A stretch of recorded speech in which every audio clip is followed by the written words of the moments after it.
Mengejutkan buat kita semua ketika Prof. Mahfud MD ditanya oleh wartawan lalu kemudian dengan nada emosi dengan muka yang begitu masam menjawab dan setengah menggertak para awak media.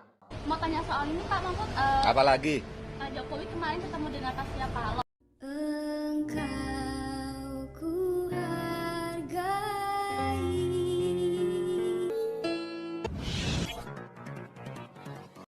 Assalamualaikum warahmatullahi wabarakatuh. Om Swastiastu, Namo Buddhaya, salam kebajikan. Sahabat-sahabat 930 TV dimanapun juga berada.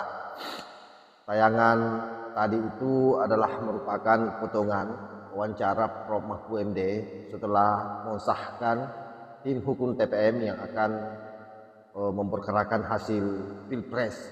Dan ada hal yang sangat aneh buat kita semua di mana Prof. Mahfud, orang yang sangat kita kagumi, ternyata dalam situasi seperti ini juga sangat emosional menanggapi pertanyaan para wartawan. Hal ini kelihatan di dalam wawancara tersebut di mana beliau tampak sangat emosi menanggapi pertanyaan wartawan terkait dengan pertemuan antara Pak Surya Paloh dengan Pak Jokowi. Bagaimana videonya? Kita simak dulu secara bersama-sama. Dengan nada ketus, Cawapres nomor urut 3 Mahfud MD tak mau menanggapi pertanyaan soal pertemuan Presiden Jokowi dan Ketum Partai Nasdem. Bahkan dengan wajah tegas, Mahfud MD meminta agar para awak media minta tanggapan langsung ke Surya Paloh, bukan dirinya. Hal ini ia sampaikan seusai mengikuti rapat pembentukan tim hukum TPN Ganjar Mahfud di Gedung HIN Jakarta pada Senin 19 Februari 2024. Sebelumnya Jokowi menegaskan pertemuannya dengan Surya Paloh akan sangat bermanfaat bagi perpolitikan di Indonesia.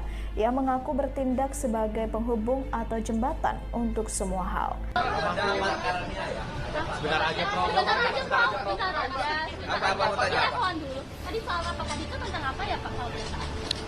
Nanti akan dijelaskan pembentukan tim hukum untuk memperkarakan pemilu. Mau tanya soal ini Pak Mahfud, Apalagi? Pak Jokowi kemarin ketemu dengan Pak Surya Paloh. Ini gimana tanggapannya? Nggak tahu saya. Masa minta tanggapan ke saya? Minta tanggapan ke Pak Surya Paloh dong. Soal apa?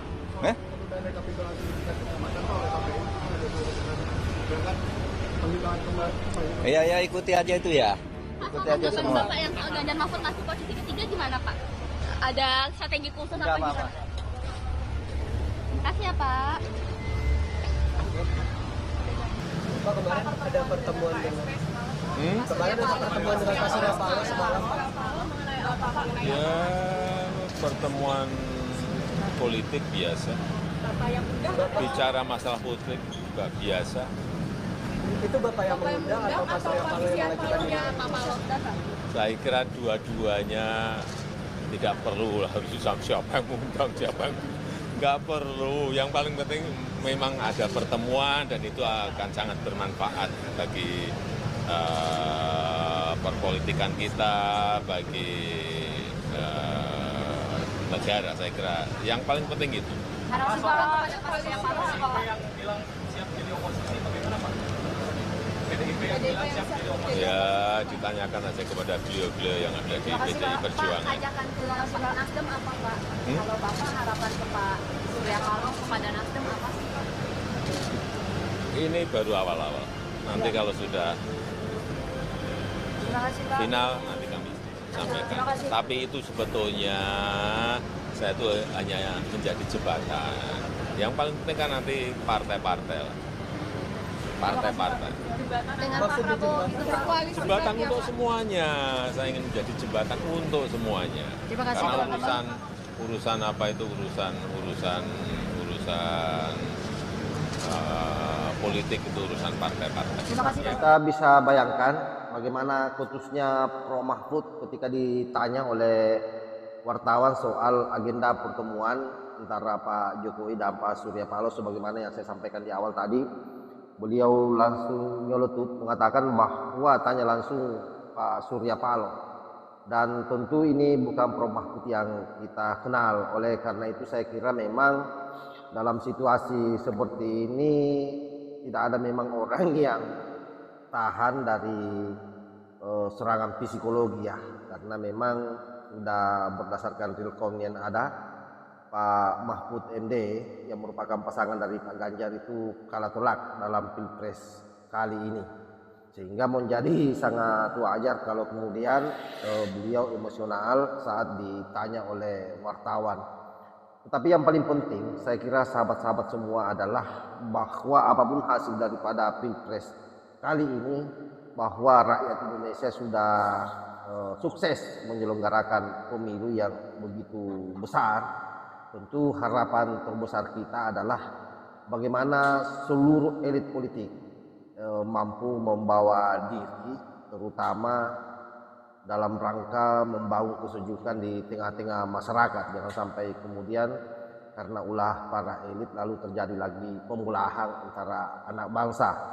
Dan kita juga berharap para imigran yang ada di Indonesia, terutama saya kira dari Yaman ya, kita tahu bahwa ada kontestasi, khususnya paslon nomor 1 ini adalah keturunan imigran.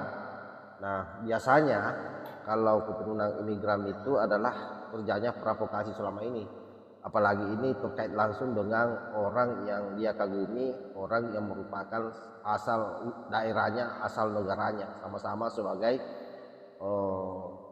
keturunan imigran sekalipun lahir di Indonesia, yakni Pak Anies Baswedan ya.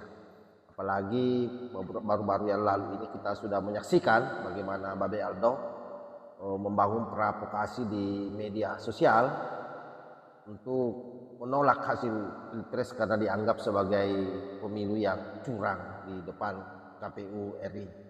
Saya kira demikian yang saya sampaikan sahabat. Wallahu muwaffiq ila aqwamit thoriq. Wassalamualaikum warahmatullahi wabarakatuh.